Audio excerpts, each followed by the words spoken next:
So we have some questions around how to get past the fear of competition, the fear of failure, and even just getting started because of that fear of failure. Do you have some advice to share? Yeah, again, like I said before, and we had a very similar question to this. You have to accept that failure will happen. You have to accept that. And because that's how we were created. We weren't created to come out the womb successful. We were created to have natural gifts and talents, but we were created to nurture them. So that's why I focused on the process. What is the process of achievement? And that's where people with ADHD is the intention. It's the intention that gets in the way, right? So it's creating what we need in order to get past that, in order to progress the journey forward. And so it's something that you're going to fail at times. It's just going to happen. But failing, let's not fear it. Let's accept it and let's embrace it because we can learn from it. And again, it's about having that mindset of what failure is. I mean, I think of it as a spirit of inner competition with myself. It's not about having another person or like an athlete across from you and you fail guarding them well. That's not what it is. No, it's about your own potential. And that's where failure often is reflected on, but we project it on other things, right?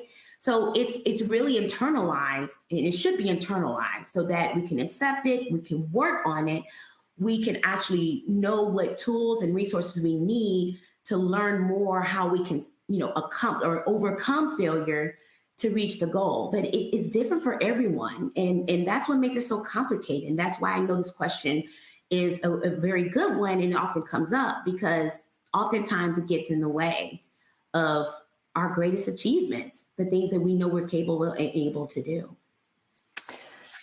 And our last question is there a way that I can attain focus and grit to get the same level of passion that athletes have about their game? Someone asks. Work out. You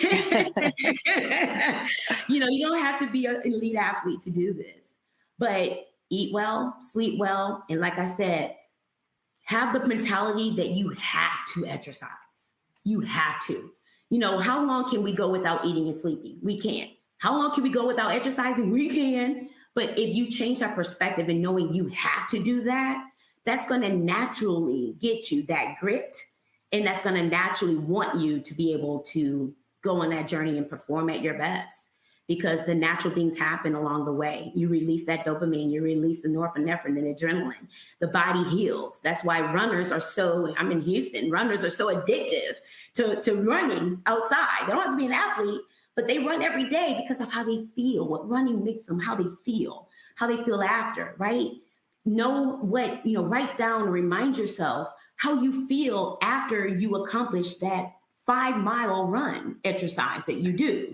You got to put things in place on the process, using affirmations, sleeping well, eating well, in order to get to, that goal or task that you want to achieve. So I believe that incorporating exercise, just like athletes do, because you have the natural skill and talent to do what you do well. You just want that grit, right? The motivation, the energy, the vibe, the creativity to get you there.